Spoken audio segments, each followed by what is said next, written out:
Welcome to my next Stranger Things Season 3 episode review video. Before I get into that, though, pretty important, if you are caught up to the point where I am at rewatching or watching Stranger Things, or you're just not entirely sure, then you definitely need to take the initiative and pay attention to the episode's title, which of course I'll mention, as well as put in the description. If that happens to be the case, you found if you're not caught up, it would be my recommendation that you don't watch the detailed review any further to avoid any potential spoilers. And full disclosure, I've watched all the episodes of Stranger Things that have aired thus far. Looking forward to the 5th and final season of Stranger Things. I'm hearing that's supposed to be released late October, sometime in November. That's not confirmed by any means, but that's what I'm hearing. And I'm guessing that they'll probably take a break halfway through the season to get people to stay on Netflix longer or to make people pay for Netflix again. But it's definitely one of my favorite shows of all time. Top 20 for sure, but it's very possible it's in the top 10. Doing this rewatch of the series before season 5 of Stranger Things will help me determine where that ends up in my ranking. So with all that said, this will be Stranger Things Season 3, Chapter 5, or Season 3, Episode 5. The title of this episode is called The Flayed, and this will be my review reaction recap after just finishing watching the episode. The elevator carrying Steve, Robin, Dustin, and Erica below Starcourt Mall lands and will not go back up or open. As Robin concludes that they need a keycard to operate it, Erica warns them that she needs to be home for a family event the next day or her mother will come looking for her.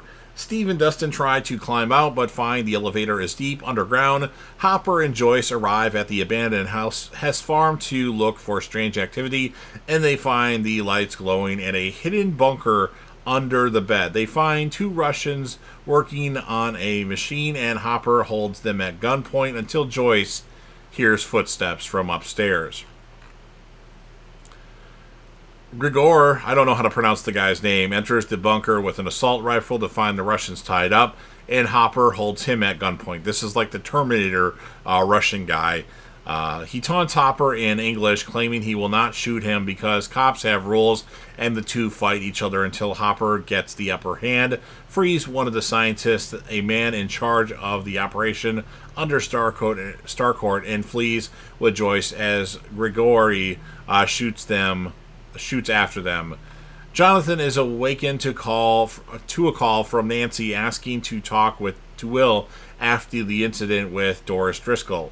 Hopper tries to fix his car's damaged engine in the woods. Joyce explains her magnet predicament to the handcuffed scientist, identifying himself as Alexei, who partially understands her explanation until Hopper tells them to quiet down, annoyed with their talking. He tries to start the car despite Alexei's warnings, and it explodes. The trio walk through the woods as Joyce and Hopper argue over his plan to take Alexei to Murray Bauman. Eleven watches them from the void, relaying to her friends that they are going to Illinois. Max examines the bruise Billy left on Eleven's throat. Mike, Lucas, and Will agree that they have to focus on stopping the Mind Flayer instead of Billy. Mike notes that the girls have been in the bathroom for a long time, theorizing that they are conspiring against him, which they hear and laugh at. Jonathan and Nancy arrive at the basement to talk to the kids. Dustin radios for help to no avail as Steve joins him on top of the elevator to urinate. Dustin again suggests Robin as a possible girlfriend for him, which he rejects.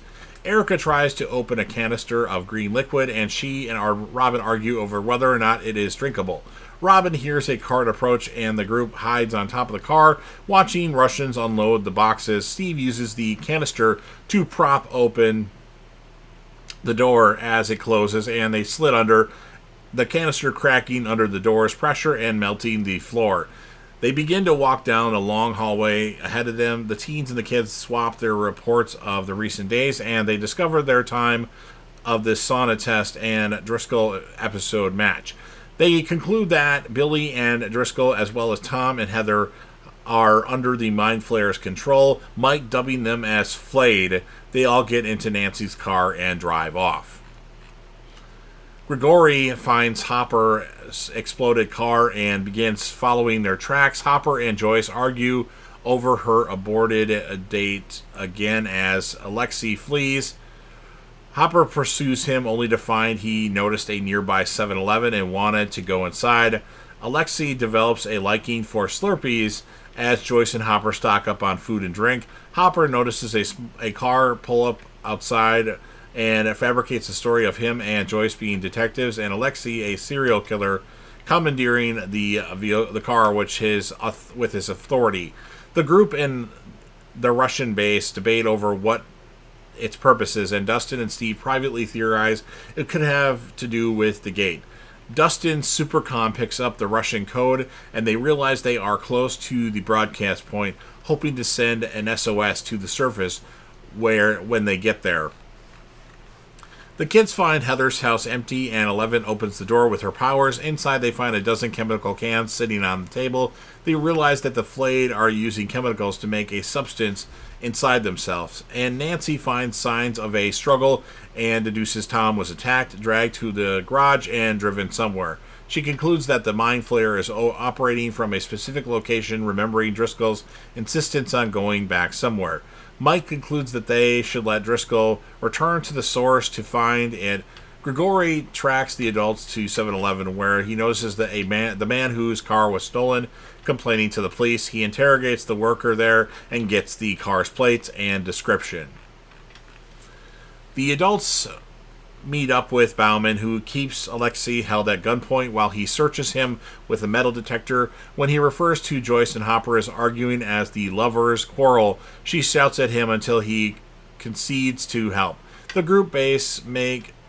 base group make it to the heart of the area, swarming with guards and scientists. Erica notices the comms room, and they sneak in only to be confronted by the man broadcasting the code. Robin awkwardly tries to calm him by conversing with him in limited Russian, and Steve attacks and defeats him when he tries to draw his gun. So Dustin's like, "You want to fight? You won!"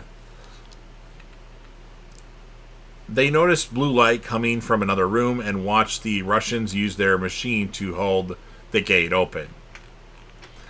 Nancy and Jonathan go to see Driscoll together, since only 2 guests at a time are allowed, and they reconcile over their argument on the way up. Eleven silently helps Mike unstick a vending machine, which Lucas notes in his opening, and pushes him to talk to her. Mike compliments her new look.